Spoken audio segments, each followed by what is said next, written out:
Well, millions mobilizing for the No Kings protests across the country. Demonstrators rallying against the Trump administration, specifically over immigration raids, troop deployments, and what they're calling an attack on democracy. Now, organized estimate that there were about 2,500 protests that were planned from major cities to rural towns, including right here in New Orleans. And WDSU's Jasmine Franklin is live for us with more on tonight's protest. Jasmine. Well, Randy, tonight protesters tell me they were mainly rallying against the possibility of federal troops coming to New Orleans. It's been an ongoing discussion for several weeks now, and thousands of them were passionate as they took to the streets here in New Orleans.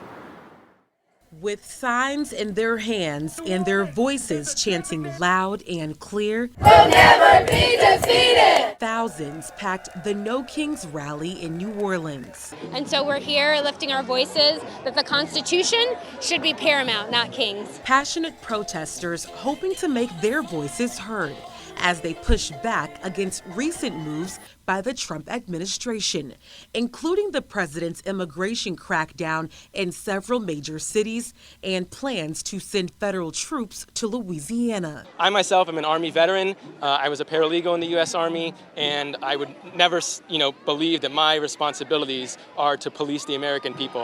My responsibility is to protect the American people. The rally was just one of 10 hosted across the state on Saturday.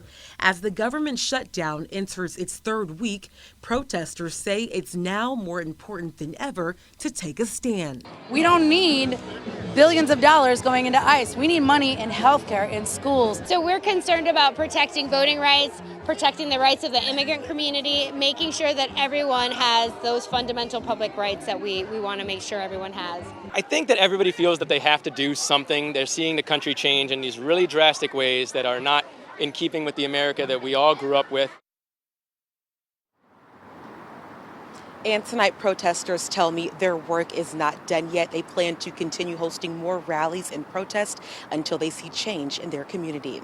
Reporting live tonight in New Orleans, I'm Jasmine Franklin, WDSU News.